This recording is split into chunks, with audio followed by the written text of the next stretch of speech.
Assalamualaikum warahmatullahi wabarakatuh. Selamat bertemu kembali dalam kuliah kita struktur data. Kali ini kita akan membahas materi tentang pohon dan pohon telusur biner. Pada pertemuan yang lalu kita sudah membahas materi tentang graf. Pohon dan pohon telusur biner ini erat kaitannya dengan graf. Nah, apa itu pohon? Jadi, berdasarkan teori tentang graf, maka pengertian pohon atau tree ini merupakan graf terhubung, tidak berarah, dan tidak mengandung sirkuit. Jadi pada pertemuan terakhir pembahasan tentang graf, kita sudah membahas tentang apa itu graf terhubung. Kemudian juga sudah dibahas tentang graf berarah dan tidak berarah, dan juga tentang sirkuit. Nah, jadi definisi tentang pohon atau tree ini merupakan graf terhubung, tidak berarah, dan tidak mengandung sirkuit. Contohnya seperti ini. Ini adalah pohon. Jadi semuanya terhubung. Semua vertexnya, titiknya atau node-nya atau vertex-nya, sekali lagi dihubungkan oleh edge, garis. Ini semua terhubung. Ini juga semua terhubung. Ini adalah bentuk pohon. Kemudian kita lihat contoh ini, apakah gambar di bawah ini termasuk pohon atau bukan? Ini bukan pohon. Karena di sini tidak seluruhnya terhubung, Jadi meskipun ini bersilangan tetapi tidak terhubung. Ini bukan pohon. Ini juga bukan pohon. Kenapa? Karena mengandung sirkuit. Ada bentuk lintasannya tertutup. Jadi ini bukan pohon. Ini juga bukan pohon karena dia berarah. Pohon itu tidak berarah. Nah, jadi sudah kita lihat mana bentuk pohon dan mana yang bukan pohon. Kalau pohon-pohon ini kita kumpulkan jadi satu, kita kumpulkan jadi satu bentuk-bentuk pohon ini, maka dia menjadi sebuah hutan atau forest. Jadi forest atau hutan ini didefinisikan sebagai kumpulan dari beberapa pohon yang tidak saling terhubung. Jadi pohonnya berdiri sendiri-sendiri. Nah, ini ada 4 pohon, hutan yang terdiri dari 4 pohon. Jadi kumpulan dari beberapa pohon ini, tetapi tentu saja tidak saling terhubung satu dengan yang lain. Oke, kita sudah mengerti tentang definisi tentang pohon.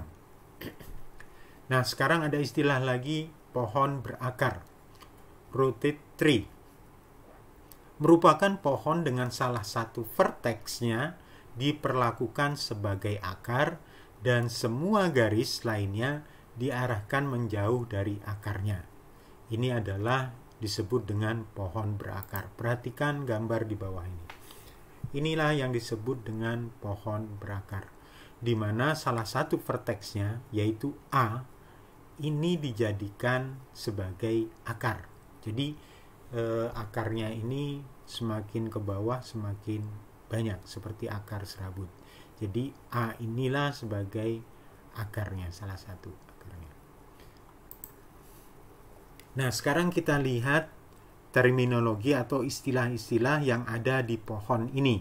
Kita melihat A, B, C, D, E, F, G, H, I, J. Kita lihat istilah pertama. A, kalau kita lihat A, ini memiliki 3 anak atau children. Masing-masing B, C, dan D. Jadi anak ini adalah vertex yang berada persis satu di bawah dari akarnya. Jadi kalau A ini punya 3 anak, persis satu tingkat berada di bawahnya. Ini adalah anak masing-masing B, C, D. Kalau B ini hanya memiliki satu anak, yaitu E. C memiliki dua anak, masing-masing H dan I. Jadi ingat, yang disebut anak itu adalah satu tingkat di bawahnya. Ya, vertex yang berada satu tingkat di bawahnya. Jadi C ini bukan merupakan anak C, tetapi C ini anak dari H. Kita lanjutkan. Kalau sekarang A, ya, A ini kalau dipandang dari B, C, dan D, dia merupakan orang tua dari B, C, dan D. Disebut dengan istilah parent. Kalau tadi children, kalau ini parent. Ya. Parent ini artinya adalah orang tua. Jadi kalau kita memandang posisi A dari B, C, dan D, disebut dengan orang tua. D ini orang tua dari F dan G. B orang tua dari E. C orang tua dari H dan I. B, C, dan D, B, C, dan D ini karena dia selevel, satu level, satu tingkat persis di bawah A, maka bisa dianggap B, C, dan D ini adalah bersaudara. Jadi saudara kandung atau disebut dengan istilah sibling. Karena levelnya sama, sejajar.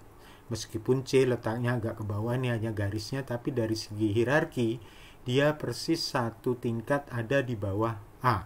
Sehingga B, C, dan D ini disebut dengan istilah bersaudara atau saudara kandung, sibling.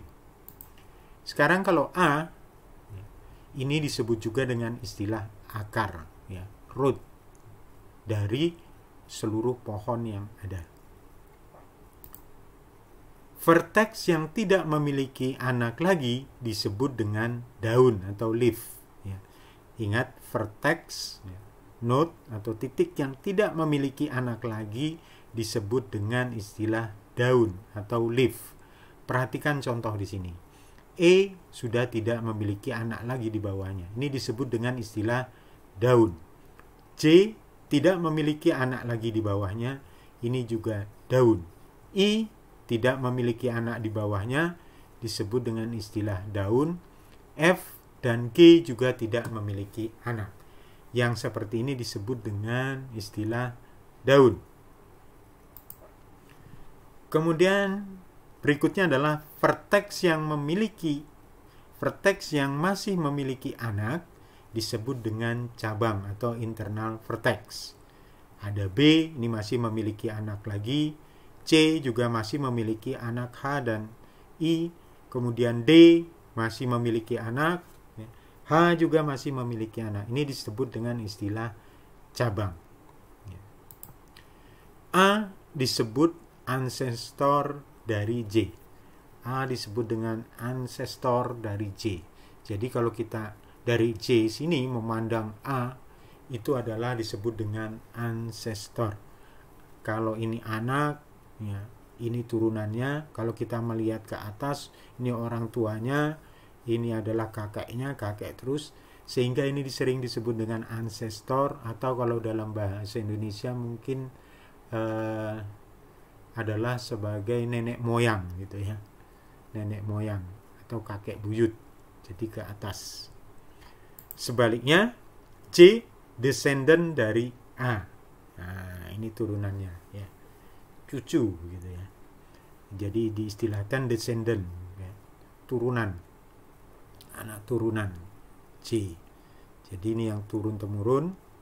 Yang paling bawah kalau kita melihat dari rootnya di sini, maka ini disebut dengan descendant, cucu buyut ya. Oke, ini beberapa istilah atau terminologi di dalam pohon berakar. Ingat, ini pohon berakar adalah pohon dengan salah satu vertexnya, yaitu A, diperlakukan sebagai akar.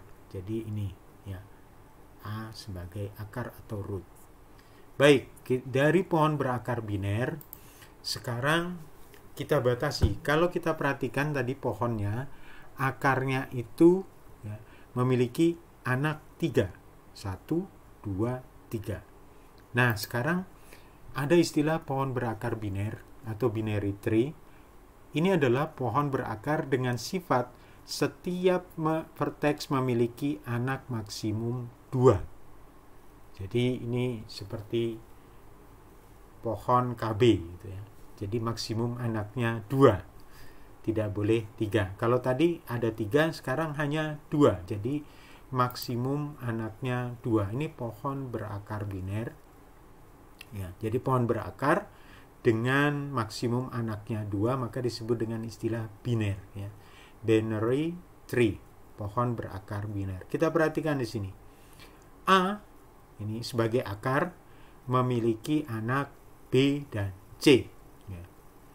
B memiliki anak D. D memiliki anak G dan H. Sedangkan C ini memiliki 2 anak, E dan F. Dan E masing-masing punya turunan lagi, I dan C. Sedangkan F, K, dan L. Nah, akarnya A ini memiliki anak B. B dengan seluruh turunannya yang ada, dengan semua turunannya yang ada, disebut dengan subtree kiri. Karena dia merupakan anak kiri dari akar ini. Jadi subtree kiri. Sedangkan C dengan semua turunan yang ada di bawahnya, disebut dengan subtree kanan. Subtree kanan, subtree kiri. Nah, sekarang kita perhatikan terminologi untuk pohon berakar biner ini. B ini merupakan anak kiri dari A. C anak kanan dari A. D adalah anak kiri dari B dan B tidak memiliki anak kanan.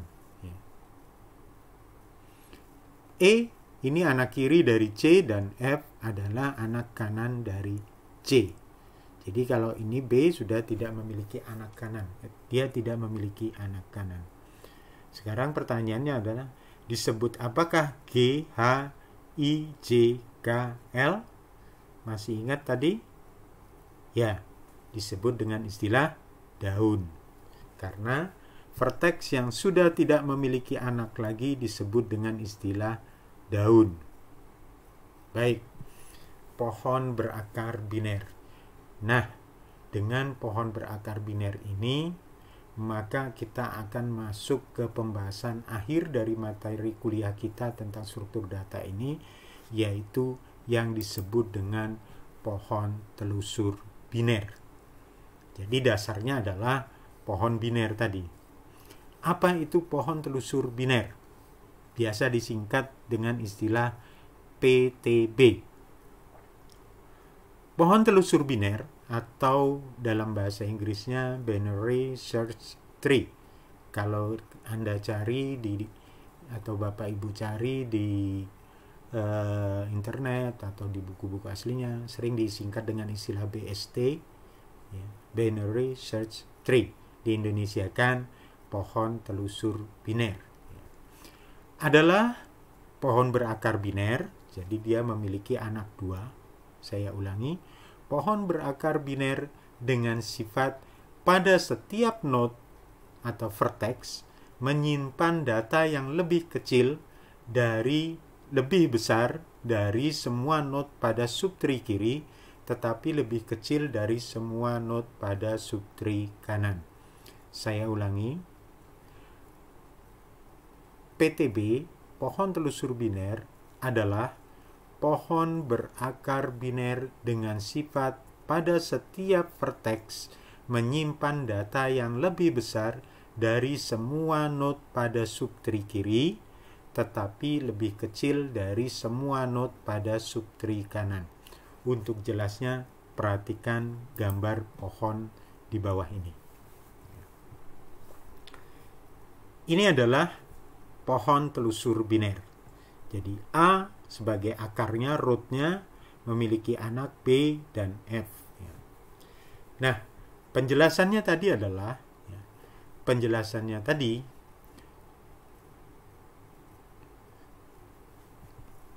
pohon berakar biner dengan sifat pada setiap node atau vertex menyimpan data yang lebih besar dari semua node pada subtree kiri. Kalau kita perhatikan A, ini jika digantikan sebuah bilangan, maka nilai A ini akan memiliki nilai yang pasti lebih besar dari semua nilai yang ada di sini, yang di sebelah kirinya. Tetapi A ini nilainya akan lebih kecil dari semua nilai yang ada di sebelah kanannya. Kalau kita ambil B, B ini pasti lebih besar dibanding C, tetapi dia lebih kecil dibanding D dan E. Ya. Baik, kita lihat penjelasan secara konkretnya. A adalah akar, root-nya. Ya. B, C, dan D, ya, serta E, ini subtree kiri dari A. Subtree kiri dari A. Sedangkan F, G, H, dan I, subtree kanan dari A. Kalau kita dari B, subtree kirinya hanya ada satu anggotanya, C, tapi subtree kanannya ada D dan E. Jadi ini nilai A pasti lebih besar dari B, C, D, E. Sedangkan nilai A akan lebih kecil dari F, G, H, dan I. Untuk lebih jelasnya, ini adalah berikut ini akan ditampilkan contoh pohon telusur biner. Kita perhatikan data-data yang ada di setiap vertex-nya, ya, atau setiap node. Boleh disebut dengan node atau vertex. Oke, saya ganti dengan istilah node simpel. Kita perhatikan akarnya adalah 50. 50 ini dia akan memiliki, atau akar ini dia akan memiliki nilai yang pasti lebih besar dari semua nilai yang ada di sini, di sebelah kirinya. Tetapi jika dibandingkan dengan subtree kanan, dia akan lebih kecil 50 ini. Kita turun satu tingkat 20, begitu juga dengan 20. Di sebelah kirinya semua nilai itu pasti lebih kecil, di sebelah kanannya pasti lebih besar. Jadi kalau lebih besar diletakkan ke kanan, lebih kecil. Ya. Jadi, ya, kalau ada pohon telusur biner di mana memuat nilai di sebelah kanannya lebih besar, lebih kecil, ada yang lebih kecil, berarti salah. Contohnya di sini. Perhatikan ini. Ini benar. Kalau kita perhatikan, semua nilai di subtree kiri sudah lebih kecil dan subtree kanannya sudah lebih besar dibanding akar. Kalau kita pandang dari 70, 60 ini lebih kecil di kiri dan semua nilai yang ada di sebelah kanan 70 lebih besar. Ini akarnya hanya memiliki anak kanan. Semua nilai yang ada di sebelah kanan 50 ini nilainya lebih besar dari 50. Ini salah. Ini adalah bentuk pohon yang keliru. Kenapa? Kita perhatikan 60 ini tidak memiliki anak kanan, dia hanya memiliki anak kiri. Ketentuannya dalam pohon telusur biner tidak boleh ada nilai yang di sebelah kiri akar itu nilainya lebih besar dari akarnya. Ternyata di sini ada 70. 70 ini lebih besar dari 60. Sementara kalau kita perhatikan, dia merupakan subtree kiri. Ini yang keliru, tidak boleh. Yang benar adalah 70-nya kita letakkan di sebelah kanan 60. Inilah contoh pohon telusur biner. Jadi ini yang keliru, ya. Jangan sampai membuat ada di sebelah kiri akar, ya. Ini ada yang lebih besar dari akarnya. Begitu juga kalau di sini 40, di sini kita letakkan ada 50. Maka 50 ini lebih besar dari 40, itu adalah hal yang keliru. Nah, operasi-operasi apa saja yang bisa kita lakukan pada pohon telusur biner? Nanti kita akan membuat pohon telusur biner berdasarkan urutan data yang diketahui. Kemudian yang kedua, bagaimana kita menyisipkan node baru pada pohon telusur biner. Yang ketiga adalah bagaimana menelusuri semua node pada pohon telusur biner. Yang keempat, nanti kita membuat pohon telusur biner berdasarkan hasil penelusuran. Dan terakhir adalah menghapus node pada pohon telusur biner. Kita mulai pembahasan kita terhadap operasi-operasi pada PTB. Pada pertemuan kali ini kita akan mencoba untuk membahas, membuat dan menyisipkan node baru. Jadi dua operasi ini akan kita jelaskan atau kita bahas berikut ini. Kita mulai dari bagaimana membuat pohon telusur biner berdasarkan urutan data yang diketahui. Misalkan nanti kita akan membuat sebuah pohon telusur biner atau PTB dan ada urut-urutan data yang disediakan. Kemudian caranya bagaimana? Caranya pertama, ambil data yang paling kiri, jadikan akar. Kedua, ambil data urutan berikutnya, bandingkan dengan akar. Jika lebih kecil, bandingkan dengan anak kiri, tetapi jika lebih besar, bandingkan dengan anak kanan sampai ditemukan daun. Jadi, nanti kita cari sampai ditemukan daun. Kemudian kita kerjakan sampai semua data selesai. Perhatikan contoh berikut cara membuat pohon telusur biner berdasarkan data yang diketahui. Misalnya datanya yang diketahui urutannya seperti ini. Untuk proses pembuatan diambil dari data yang paling kiri untuk dijadikan akar. Kita ambil dulu nilai 35. Jadikan dia akar. Kita lanjutkan sekarang. Setelah 35 adalah 50. Bandingkan dengan akar. Jadi ambil urutan berikutnya, bandingkan dengan akar. Jika lebih kecil, bandingkan dengan anak kiri. Jika lebih besar, bandingkan dengan anak kanan. Ternyata 50 lebih besar, bandingkan anak kanan. Anak kanannya tidak ada, sehingga dia menjadi daun. Maka 50-nya kita letakkan di bawah sini. Berikutnya adalah 20. Bandingkan dengan akar. Jika dia lebih kecil, bandingkan dengan anak kiri. 20 banding 35, dia lebih kecil. Bandingkan dengan anak kiri. Anak kirinya tidak ada dan dia menjadi daun. Langsung diletakkan di sini. Bagaimana dengan 5? Oke, bandingkan dengan akar, dia lebih kecil. Bandingkan dengan anak kiri, dia lebih kecil. Sampai menjadi daun. Maka tidak boleh menyisipkan di tengah.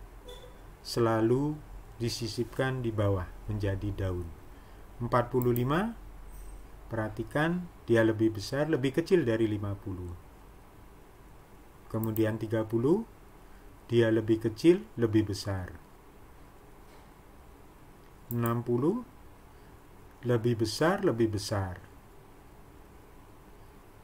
55. Jadi tidak boleh menyisipkan di tengah, selalu menjadi daun. Dan terakhir adalah 10. Ya.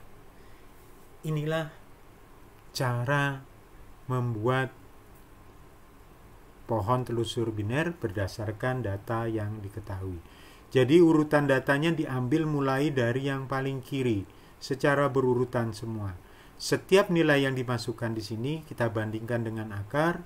Jika lebih kecil bandingkan dengan anak kiri, jika lebih besar bandingkan dengan anak kanan sampai ketemu daun. Jadi not yang dibuat tidak boleh misalnya 55. Kita sisipkan di sini 55. Itu adalah hal yang keliru. Jadi dia selalu menjadi daun. Inilah cara membuat pohon telusur biner berdasarkan urutan data yang diketahui. Nah, bagaimana menyisipkan not baru? Sebenarnya antara membuat pohon telusur biner dengan menyisipkan not baru, ini sudah jadi satu kesatuan sebenarnya prosesnya. Sama prosesnya seperti tadi dengan membuat pohon. Jadi setiap not baru yang kita sisipkan itu selalu dibandingkan dengan akar terlebih dahulu. Jika nanti nilainya lebih kecil, bandingkan dengan anak kiri, tetapi jika lebih besar, bandingkan dengan anak kanan sampai ditemukan daun. Jadi tidak boleh menyisipkan di tengah sampai menjadi daun di bawah. Bila ditemukan daun, buatlah not baru. Contoh ini pohon telusur biner yang kita miliki. Sekarang kita coba sisipkan nilai 25. Caranya adalah ambil nilai 25 ini, bandingkan dengan akar. Akar 35, dia lebih kecil. Bandingkan dengan anak kiri, dia lebih besar. Bandingkan dengan anak kanan, dia lebih kecil. Sampai ketemu daun. Maka 25 ini kita letakkan di sini. Nah, kita coba lagi 50. Bandingkan dengan akar lebih besar. Bandingkan dengan anak kanan lebih kecil. Bandingkan dengan anak kirinya lebih besar. Maka 50 berada di sini sampai ditemukan daun. Ya. Nah, itu cara tadi menyisipkan. Sekarang catatan, jangan pernah menyisipkan not pada pohon telusur biner di tengah-tengah. Jangan pernah menyisipkan not di tengah. Not yang disisipkan, not baru yang disisipkan selalu menjadi daun. Artinya dia selalu terletak paling bawah. Tidak boleh diletakkan di tengah-tengah di antara not yang sudah ada, tetapi selalu berada paling bawah. Catatan yang kedua, jika urutan data berbeda, maka bentuk pohon telusur biner yang dihasilkan juga berbeda. Jika urutan data berbeda, maka bentuk PTB yang dihasilkan juga berbeda. Contoh latihannya adalah seperti ini. Nah, ini ada 3 buah soal latihan untuk membuat pohon telusur biner dengan cara yang sama seperti ketika membuat tadi. Ya. Mulailah dari yang paling kiri, kemudian berurutan diselesaikan sampai data yang paling kanan. Ini ada 3 urutan data. Urutannya berbeda, tetapi kalau dilihat semua data berupa angka itu angkanya sama, hanya urutannya yang berbeda-beda letaknya. Nah, karena urutan berbeda akan menghasilkan bentuk pohon yang berbeda juga. Silahkan latihan dan nanti jawabannya akan saya upload. Bapak Ibu juga bisa mencocokkan antara pohon yang di-create sendiri, yang dibuat sendiri berdasarkan contoh soal ini, dan nanti silahkan mencocokkan hasil jawabannya dengan jawaban yang akan saya upload. Tetapi dengan catatan buat dulu sendiri tanpa melihat jawaban, ya, untuk melatih kemampuan Bapak Ibu untuk membuat pohon telusur biner. Nah, setelah pohon itu jadi ketiga-tiganya, coba sisipkan not 45. Di manakah letak 45 itu? Demikian kuliah kita hari ini. Silahkan selamat mencoba. Silahkan mencoba. Mudah-mudahan bisa dimengerti semua apa yang diberikan. Demikian Bapak Ibu yang bisa saya sampaikan pada perkuliahan ini. Nanti akan kita lanjutkan untuk operasi pada pohon telusur biner pada pertemuan yang akan datang. Sekian, Assalamualaikum warahmatullahi wabarakatuh.